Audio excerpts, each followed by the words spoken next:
Doctor ஒரே ஒரு request. இந்த பொண்ணுக்கு அம்னேஷியா வந்ததும் போனதும் எங்க அண்ணன் உமாபதிக்கு தெரியக்கூடாது. கொஞ்சம் ரகசியமாவே வச்சுக்கோங்க. நான் எங்க சார் அவரை பார்க்க போறேன்? பார்க்க மாட்டீங்க சார், இருந்தாலும் சொல்லி வைக்கிறேன். மிஸ்டர் சம்பந்தம், உங்க அண்ணன் கிட்ட நீங்களே இதை சொல்லிடுறது நல்லதுன்னு நினைக்கிறேன். ஐயோ, உங்களுக்கு தெரியாது சார், அவரை என்ன கொண்டு போடுவாரு. ஆல் ரைட், உங்க அண்ணனுக்கு இந்த விஷயம் தெரியக்கூடாது, அவ்வளவுதானே? நான் சொல்லல. டாக்டர், மறந்து போன நிகழ்ச்சிகள் திரும்பி பிரேமாவுக்கு நினைவே வராதா?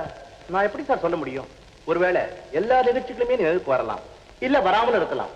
ஏன்னா இந்த அம்னீஷியா வியாதி அப்படிப்பட்டது. திடீர்னு தோன்றி திடீர்னு மறைகிற ஒரு விஷயம். இந்த காலத்து பசங்க காதல் மாதிரி. நான் வரேன் சார்.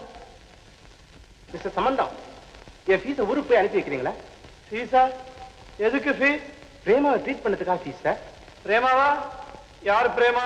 சம்பந்தம். சம்பந்தமா? என்ன சம்பந்தம்? இல்ல சார், என் ஃபீஸை நான் கேட்டே நீங்க என்னென்னமோ பேசிட்டு இருக்கீங்களே. எனக்கு அம்னேஷியா. சம்பந்தம். கவலைப்படாதீங்க டாக்டர், ஊருக்கு போய் செக் அனுப்பிடுறேன். எங்க அண்ணன் கிட்ட பத்திர விஷயத்தை சொல்லிடாதீங்க. அப்புறம் அவர் போடுற கூச்சல் எனக்கு நிஜமாவே அம்னேஷியா வந்துடும். இருமா. சம்பந்தம், பிரேமாவுக்கு தலையில என்னடா காயம்னு நானும் கேட்டுக்கிட்டு இருக்கேன். அவ தலையில ஒண்ணும் இல்லைங்கிறிய, என்ன அர்த்தம்? நான் தான் 100 தடவை சொல்லிட்டேன், ஒண்ணு இல்ல. நான் என்ன எதாவது மறைக்கிறேமா? நம்ம என்ன மறைக்கிறோம்? நான் சொல்றேன்ப்பா.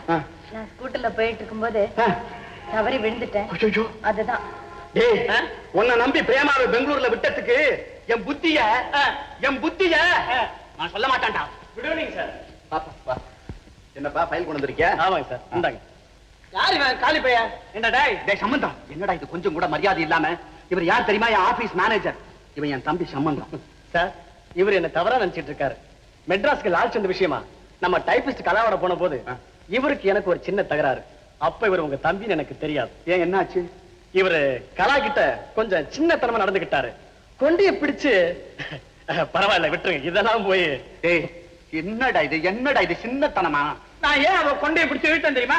ஏன்? நம்ம பிரேமா ஒரு நாள் திடீர்னு மெட்ராஸ் போய். ஒண்ணும் இல்ல, சும்மாதான் இழுத்தேன்.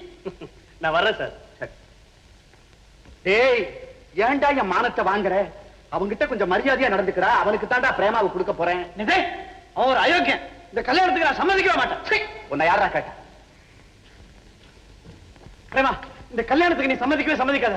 அப்பா இஷ்டப்படி கல்யாணம் செய்துக்கிறதுல எனக்கு எந்தவித ஆட்சேபனையும் இல்லை. நீ உருப்பட மாட்டேங்க. இந்த ரவுடியோட பிரேமாவுக்கு கல்யாணமா எப்படி நடக்கிறது இது பாத்துறேன்.